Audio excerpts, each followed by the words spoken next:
글로벌 뉴스를 전해드리는 외신 인사이드입니다. 지금 우리 국민들은 모든 그 초점이 북미 정상회담에 가 있을 것 같아요. 뭐 가장 큰 이슈기도 하고 또 뭐 통일이라는 이슈도 걸려 있고 그래서 굉장히 중요한 이슈이긴 한데 이걸 시장은 또 어떻게 보고 있는지 특히나 글로벌 시장도 그렇고 우리 증시, 채권 뭐 이런 쪽에서 시장은 이걸 어떻게 반영하고 있는지도 굉장히 큰 관심일 것 같습니다. 그래서 오늘은 이와 관련된 주제의 외신을 골라봤습니다. 이나연 앵커 소식 전해주시죠. 북미 정상회담 발표 이후 글로벌 경제에는 변수가 하나 더 추가됐습니다. 이로 인한 시장의 움직임은 어땠는지 지금 마켓워치 기사로 함께 확인해 보시죠.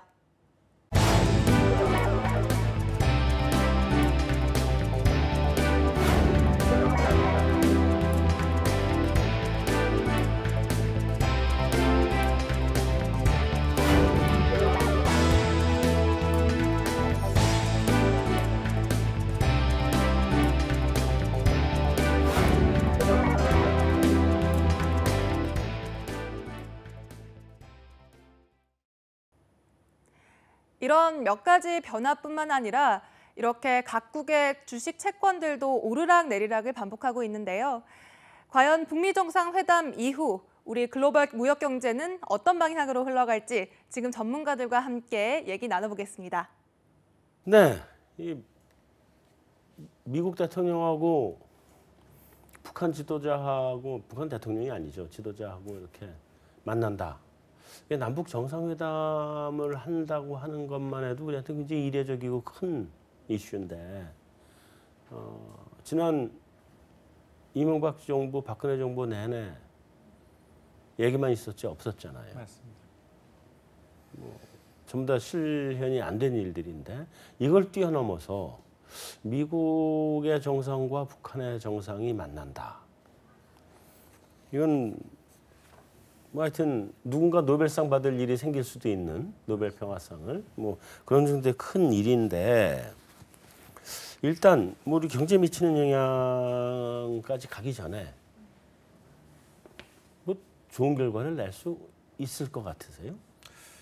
일단 그 미국 측의 내부 사정이 조금 기류의 변화가 좀 있습니다. 일단 트럼프 대통령이 조건 없이 만나겠다까지는 맞는데 5월이 안 될 수도 있겠다. 이제 틸러슨 이제 국무장관이 이제 경질이 되다 보니까 그런 경우는 처음 봤어요. 한 나라의 국무장관을 트윗으로 날려버리다니 참 특이한 경우예요. 사실 미국은 이제 핑크 슬립이라고 해서 직원들의 경우에는 이제 분홍색 이제 어떤 이제 우편물을 주면서 해옵니다라는 경우는 있죠. 근데 이제 이메일도 아니고 Your Fire를 이제 트윗으로 했다는 것. 핑크도 아니고 또 색깔이 파란 색깔이잖아요. 또.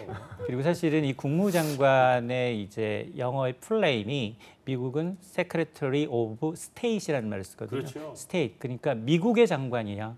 전 세계를 주름잡는 미국의 장관. 그래서 그 국무장관 아래는 부장관이 2명이 있고 차관만 6명입니다. 그러니까 대통령, 부통령 다음에 끝발이 제일 센 게 국무장관. 근데 이번에 이제 국무장관, 차관까지 날려버린 거죠. 다 한꺼번에 날려버렸죠. 맞습니다. 그러다 보니까 이게 사실은 받는 사람도 기분이 안 짜르니까 이제 퇴임사에서 한마디도 트럼프를 안 했죠. 언급을 안 하는 정말 특이한 현상을 좀 보게 됐는데요. 어쨌든 이제 후임으로 이제 마이크 폼페이오가 이제 CIA 국장이 이제 지명이 됐는데 이게 이제 상원 인준 절차를 거치게 되면 이게 굉장히 상원에서 반대하는 인물이 꽤 많습니다. 이 인물에 대해서. 그러다 보니까 이게 5월 말 이전에 그 인준 절차를 마치고 준비할 수 있는 이 타이밍이 아니기 때문에 벌써부터 6월 내지는 7월로 조금 지연될 수밖에 없는 상황이다라는 거고요. 그리고 그 주위에 보면 대부분이 대북 전문가들이 다 갈리거나 사임하거나 공석이거든요. 그러다 보니까 사실 만나겠다라는 거는 이제 트럼프 대통령의 결정이고 뭐 장소 운운하고 그부터 굉장히 좋은 얘기가 많이 오갔는데 지금 보면 결국 이제 올라가게 되면 사실은 남북 정상이 만났다는 것 자체만으로도 어떤 굉장히 의미 있는 얘기지만 앞서 지적을 하셨습니다만 이제 북한의 지도자와 미국의 대통령이 만났다는 건 세계 역사에서도 없는 새로운 역사를 쏟아내려가는 거기 때문에 네. 지적하셨던 것처럼 트럼프 대통령의 경우에는 굉장히 자기를 지켜주고 이런 사람을 굉장히 좋아하잖아요. 네. 아침 저녁으로 이제 텔레비전 보면서 자기가 얼마나 뉴스에 많이 나오는지를 모니터링하는 분이거든요. 네. 그렇게 되면 사실 노벨 이제 평화상 거론되고 있고 실질적으로 네. 그러다 보니까 합의만 이뤄내면 노벨 평화상 받을 누구도 이의가 없는 거죠. 네.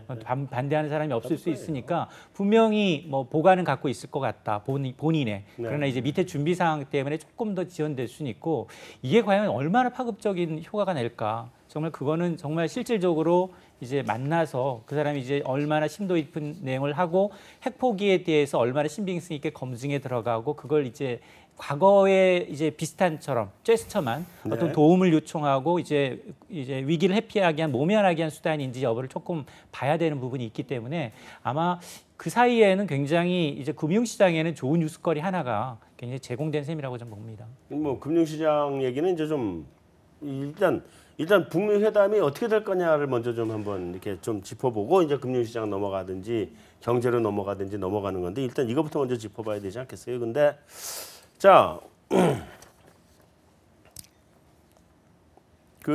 일단 그 폼페이오 얘기로 넘어가서 그러니까 아예 이제 대화에서 어떤 걸 주고받을 거냐에 관한 얘기는 그 다음으로 하고요. 일단 그 북한통이 미국 정부에 지금 공석이거나 있던 사람도 잘렸거나 뭐 사임했거나 다 이렇게 됐다는 건 인정을 하지만 뭐 그거는 이제 신임 국무장관이 야 다시 와서 일 좀 해보면 다시 올 거고 어차피 그러니까 미국 내에 있는 사람이지 죽은 사람들이 아니잖아요. 그러니까 다시 오려면 금방 올 텐데 근데 제일 중요한 거는 그 비둘기 틸러선을 날리고 매 중에서도 아주 제일 강력한 매를 앞으로 내세웠거든요. 근데 이렇게 되면 그 북한하고 협상에 있어서 이게 덜컹거리는 소리가 혹시 나오는 거 아닌가. 그러니까 협상을 하자고 계속 얘기했던 유연한 사고를 가지고 있던 사람이 협상 테이블에서 빠져나가고 자기 얘기만 끝까지 하고 내 말만 들어 이러는 사람이 협상이 안 되는 거 아니에요. 그러니까 이게 어떤 재료로 받아들여야 돼요, 이거를? 사실 그 지금까지 이제 CIA 국장 시절 이제 북한을 이제 거명하면서 했던 언급을 보게 되면 아까 지적하셨던 게 그대로 드러납니다. 때려야 된다고 그러던 맞습니다. 사람이에요. 직접적 이제 축출까지 시사하는 네. 발언을 직접 대놓고 했었고요. 네. 그러다 뭐 코피 전략을 이제 동조하는 옹호하는 발언 중에 하나이기 때문에 협상에 만일 협상장에 정말 이제 폼페이오가 들어가게 되면 뭐 하나의 양보 없이 모두 이제 강경으로 나가는 게 네. 과연 지금 사실 김정은은 나이가 좀 어리잖아요. 네. 같은 이제 국가적 글로벌 지도자들 가운데는 나이가 어린 편인데 이 협상이 되겠느냐, 아니면 협상이 좀 깨질 수도 있지 않겠느냐, 뭐 이런 우려도 있는 것도 사실이지만 네. 오히려 저렇게 강하게 나가야지 북한을 잡을 수 있다. 북한도 어디로 튈지 모르는. 그리고 사실은 이제 체제의 어제 보존을 얘기하면서도 지금 갖고 있는 이 핵을 전부 다 포기할지, 그 정말 실사를 정말 받을지 네. 이런 거에 대해서는 아직까지도 이제 다 가려져 있는 부분이고 과거에도 뭐 비슷한 전례가 있었고요. 네. 뭐 그렇기 때문에 이제 약간의 전망은 좀 엇갈리는데 그런데 우리 입장에서는 우리가 사실 중재자 입장에서는 어쩌면 이 조심스럽게 만들어진 이제 유리 같은 굉장히 그렇죠. 유리잔에 채워진 이제 물잔에다가 감히 물을 한 바가지 정말 좀 조금만 해놔는 잘못하면 깨질 것 같은 굉장히 조심스러운 상황에서 네. 틸러슨이 훨씬 더 유리하겠죠. 우리의 의사를 전달하기도 그리고 그런 협상이 이루어지고 난 다음에 실제 이제 뭐 검증에 들어가는 단계에서도 우리의 입김을 좀 불어넣을 수 있는. 네. 근데 이제 이렇게 됐을 경우에 사실 이제 이 폼페이오가 과연 이제 트럼프의 어떤 의도를 가지고 어떤 메신저를 가지고 이제 정말 협상에 임할지 여부는 뭐 뚜껑을 좀 열어봐야지 가늠해 볼 수 있을 것으로 보입니다. 네. 근데 이게 협상에서 결과가 좀 뭐 원천적으로 나오기 힘든 거 아니에요? 글쎄 사실은 우리가 이제 어떤 동계올림픽을 계기로 네. 북한과 이제 접촉이 시작이 됐고 물론 뭐 그 이전부터 접촉이 있었다라는 얘기도 있지만 어쨌든 외부로 드러나는 거는 이제 평화 이제 올림픽을 계기로 남북 공동 이제 네. 팀을 만들어서 이제 정말 이제 김정은의 친 여동생을 보내고 이런 가운데서 이제 급속도로 아주 이어진 거였죠. 파격적이었죠. 파격적이었습니다. 그 네. 사이에 뭐 무슨 뭐 핵폭탄 뭐 단추 누를 준비가 돼 있다. 난 더 큰 단추 있다. 굉장히 그렇죠. 미치광이부터 시작을 해서 정말 좀 한심했어요. 난 내 단추 훨씬 더 크다. 그러니까 뭐 그런 얘기가 오갈 정도로 굉장히 파격적인 네. 굉장히 정말 저는 만에 하나 이제 이렇게 응한 게 체제의 안전, 체제 보장을 얘기하면서 핵을 포기하겠다라고 얘기한 게 김정은 입장에서 보면 트럼프 저 사람 보니까 지금까지 우리가 이제 분석했던 것처럼 굉장히 카오스 이론처럼 네. 불규칙한 가운데 어느 규칙이 있는 거예요. 자기가 한 얘기는 반드시 지키고 공약은 실현하는 사람이에요. 네.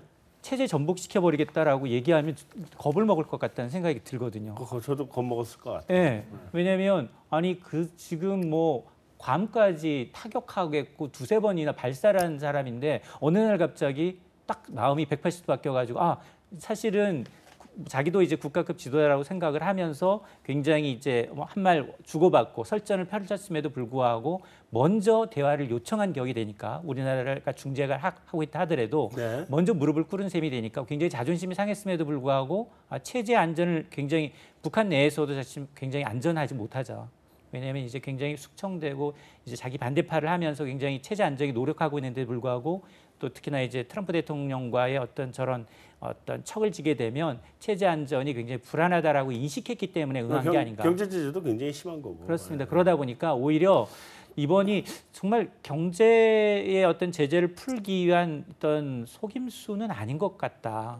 그건 아닌 것 같다. 네. 그러니까 예전에 말씀하셨던 것처럼 뭐 하겠다, 핵 없애겠다라고 중수로 개발하고 또 뭐 파고 이런 게 아니라 이번에는 정말 뭐 좀 보여주더라도 검사를 받는다 하더라도 하물며 한미 군사훈련하는 것도 나는 어느 정도 이해가 돼라는 얘기까지 나온 걸 보게 되면 뭔가 하나 양보할 팁은 남겨줬다. 물론 그 이면에는 다 드러내지 않고 네. 가리는 게 있을 수는 있겠지만 있겠죠. 적어도 이제 트럼프 대통령이 만족할 만한 뭔가를 제시할 건 같다라는 생각이 듭니다. 이제 지금 유연한 자세를 보이고 있는 건 오히려 북한의 지도자다. 맞습니다. 네. 자, 그럼 이제 마지막으로 어쨌든 간에 트럼프 대통령이 곧바로 국무장관과 상의도 이런 방구 상의도 없이 곧바로 만나겠다라고 얘기를 했고 그리고 또 곧바로 트윗으로 국무장관을 날리고 그다음 액션에 들어갔단 말이에요. 뭔가 트럼프 대통령도 뭔가 누림수가 있으니까 이제 저렇게 했겠죠. 그 과정이 잘했든 잘못했든 간에. 그런데 그 전에 우리 쪽에 북한을 갔다 오신 두 분 중에 한 분이 김정은 지도자의 구두 친서를 들고 미국으로 간 거잖아요. 그 구두 친서가 CVID라는 얘기도 있는 거고, 그죠? 그러니까 검증 가능하고 되돌릴 수 없는 완전한 핵폐기가 아니었겠느냐. 그러니까 트럼프 대통령이 저렇게 곧바로 반응을 낸 거 아니냐 이런 얘기를 하긴 하는데, 자, 과연 CVID를 완전히 만족시켜주는 그런 게 될 건지가 하나 궁금하고 북한에서 내놓을 양보할 카드가 그다음에 또 하나는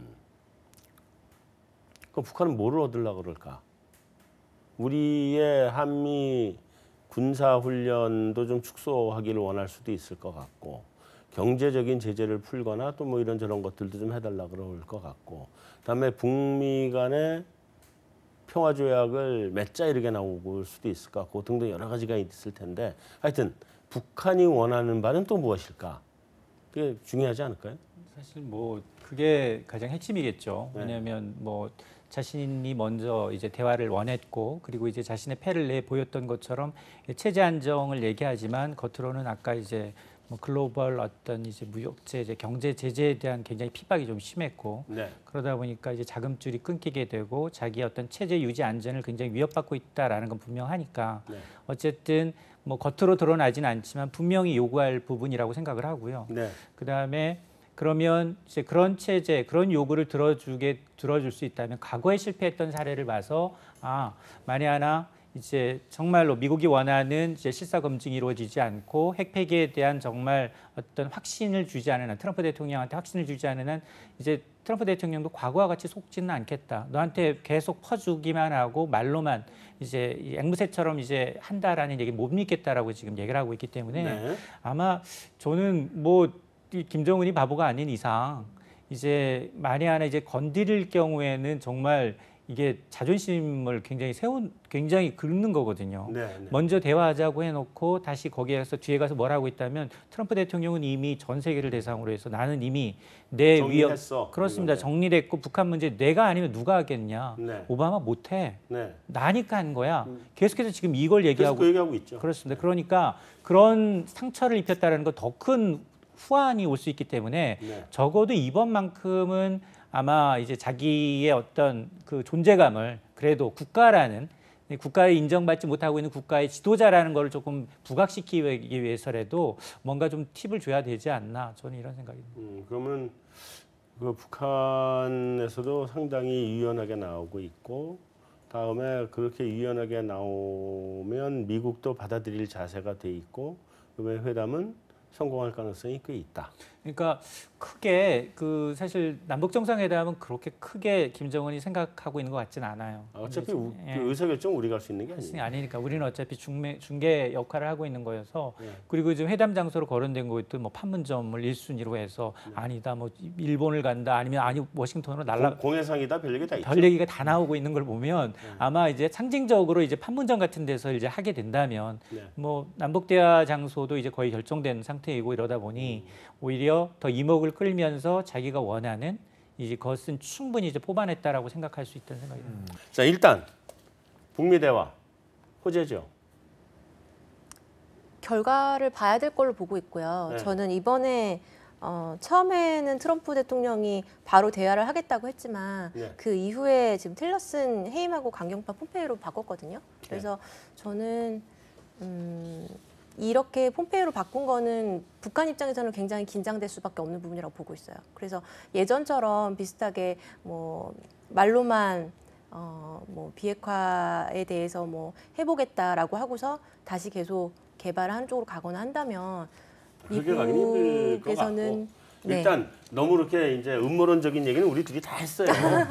그러니까 이제 대화가 잘 진행이 돼간다, 대화를 시작했다 네. 하는 자체도 호재 아니에요? 시장에서? 그 자체로서는 그거는 별로 반영 안 해주나요? 글쎄요. 지금 보면은 네. 그거에 대해서 불확실성을 느끼고 있으니까 우리나라 주가도 지금 못 가고 있는 상황인 것 같거든요. 아직은 별로 인정을 못 해주겠다. 네. 결과를 봐야 우리는 움직인다. 네, 지금 그리고 하여튼 애누리가 없다니까요. 지금 금융시장은 애누리가 없어. 확인이 된 부분이 없으니까. 확인된 부분이 없어서. 네. 그래도 이 코리아 디스카운트 좀 해도 되지 않을까요? 일단 트럼프랑 김정은 다시 저희 예측 불가능한 인물이지 않습니까? 뭐 상식적인 사람들은 좀 아닌 것 같고 그런 측면에서 작년에 보시면은 작년 여름에 채권 시장은 매우 좀 외국인들이 국채 선물 막 매도하고 CDS 프리미엄이 막 튀고 그랬었습니다. 네. 그러면서 금리도 튀고 그 이후에는 이제 통화 정책에 대한 이슈 때문에 그랬었는데요. 결과적으로 트럼프랑 김정은이 뭐 말싸움을 하니까 금융시장의 불안감을 느낄 때가 우리나라는 사실 북한 이슈에 대해서 좀 무덤덤한 편인데 외국에 비해서는 네. 작년은 안 그랬단 말이죠. 네. 근데 그런 불안 요인은 좀 줄어든 것은 사실인 것 같습니다. 그런 측면에서 불확실성에 기반한 변동성 요인은 좀 줄 수 있다. 네. 그러면 좀 금융시장이 제일 싫어하는 게 불확실성이니까요. 네. 그런 측면에서는 분명히 호재인 것 같습니다. 근데 궁극적으로는 어떻게 될지 지켜봐야 되는 거고. 근데 벌써부터 남북 경협주는 엄청 뛰었어요. 그거는 그거는 주시장은 항상 그렇게 움직이니까. 그날 뭐 제가 그 현대아산 주식을 장외에서 잽싸게 샀어야 되는데 그걸 못 사가지고요. 지금 억울해 미치겠는데 2배 났죠 벌써. 어떤 증권사는 네. 이게 그 좋은 결과가 맺어지면 코스피 3000 시대 온다 뭐 이렇게 또 리포트 나왔더라고요. 그래서 지금 이제 우리 또 금융시장에 직접 종사하시는 두 분한테 또 물어보고 싶은 건데 우리가 그만큼 디스카운트 요인이 있었어요? 분명히 있죠. 있어요? 네. 그러니까 우리가 이게 증권시장에서 그 퍼가 우리가 뭐 맞습니다. 10배 잘 못 네. 간 건 사실이잖아요. 근데 다른 데는 뭐 13배도 가고 17배도 네. 가고 가긴 가던데 그 문제가 뭐 우리 배당도 별로 안 하고 네. 배당성이 굉장히 낮잖아요. 그러니까 지배구조 문제 걸리고 이런 것들이고 그다음에 우리가 굉장히 경기 민감한 경제고 네. 그러니까 이거를 낮게 디스카운트를 많이 하는 거 아니냐는 생각도 오히려 들거든요. 이게 별로 반영이 이렇게 많이 안 된 거 아니냐 이런 생각도 드는데. 일단 뭐 말씀하신 것처럼 퍼 같은 기준에서 밸류에이션이 우리가 타 주요 선진국보다는 낮지 않습니까? 뭐 한 9배 정도밖에 안 되니까. 9에서 10배 정도 왔다 갔다 하니까요. 10배도 채 안 되죠, 우리가. 근데 뭐 북한 때문에 코리아 디스카운트 때문에 거기다라고 말을 할 수는 없겠죠. 네. 복합적이니까. 네. 그렇지만 우리가 생각을 해본다라면은 지금 뭐 세대 간에 다들 뭐 통일이라는 이슈에 대해서 다 다른 가치관을 가지고 있는 게 좀 이번에 뭐 여자 아이스하키 단일팀에서도 나타났고요. 네. 그렇지만 보통의 경우에 긍정적으로 보는 이슈는 경제 규모가 커지고 지금 반쪽짜리 뭐 5천만 명 갖고 내수가 어떻게 해도 잘 안 살아나는 게 통일이나 뭐 통일까지는 아니어도 통일까지 얘기해. 예, 뭐 북한 핵 문제 예, 뭐 해결하고 하고 남북한은 왕래만 더 이상 하더라도 전쟁 안 한다. 예, 이런 그렇게만 결론이 된다라면은 났다 치면 훨씬 더 유리하죠. 경제가 성장할 수 있는 디스카운트 요인은 기반. 어쨌든 많이 해서 그렇죠. 그렇다라면은 뭐 다른 요인도 생각해봐야 되겠지만 전쟁 위험 사라지고 네. 내수 시장 좀 커지고 네. 그렇다 보면 규모의 경제에 있어서 좀 더 유리한 측면이 뭐, 생기니까요. 뭐 그거는 굉장히 장기적인 얘기고. 네. 그래서 어쨌든 두 분 뭐 채권 시장에 계신 분들이지 증권 시장에 계신 분들이 아니지만 그럼에도 불구하고 질문을 하면 방금 이 소장님이 얘기하셨던 것처럼 어떤 리포트 나왔다는 것처럼 3천 뛰어넘어요? 어떻게 보세요? 일단 채권 시장 입장에서는 이제 우리나라 국제신용평가사에서 우리나라 신용등급 매길 때 네. 이제 북한 관련된 부분을 디스카운트로 놓고 있고 항상 놓고 있죠. 그 부분이 해소가 되면은 이제 등급 상향의 트리거가 될 거거든요. 우리 트리플 A 돼요, 그럼? 지금 더블 A 제로니까 네. 이제 의미 있는 변화가 나타나게 되면은 상향 조정할 수 있다라는 정도까지는 갈 수 있게 되겠죠. 시장에 굉장히 큰 호재가 될 거예요? 아니면 약간 정도 시장에 반영이 좀 더 되는 정도로 봐야 되는 거예요? 꿈을 먹고 사는 주식 시장 입장에서는 3천 간다는 입장이 커지겠네요. 아, 채권 시장은 꿈을 안 먹죠. 무슨 말씀인지는 알겠습니다. 네. 자, 뭐 어쨌든 우리 남북 간의 관계라고 하는 게 항상 우리한테는 디스카운트 요인인 건 사실이고 그 디스카운트 요인이 해소되는 순간 틀림없이 금융시장이 달리기는 달릴 거예요. 그 달리는 폭이 100m를 달릴 건지 뭐 마라톤을 뛸 건지 모르겠는데 달리긴 달릴 거라고 보고 단기적으로. 중장기적으로는 아까 얘기하셨던 것처럼 남북 간 합쳐서 8천만 경제가 되면 그래도 좀 이제 내수 시장도 좀 커질 것 같고 뭐 이런 등등 그건 틀림없이 호재가 될 것 같고요. 그래서 그런 정도로 우리 북미 대화에 관한 얘기는 뭐 마무리하면 될 것 같아요. 더 하실 말씀 혹시? 더 없으신가요? 북한 전문가도 아니고. 네. 자, 그러면은 네. 오늘 준비한 순서는 여기서 마치도록 하겠습니다. 저희는 다음 시간에 다시 찾아뵙겠습니다.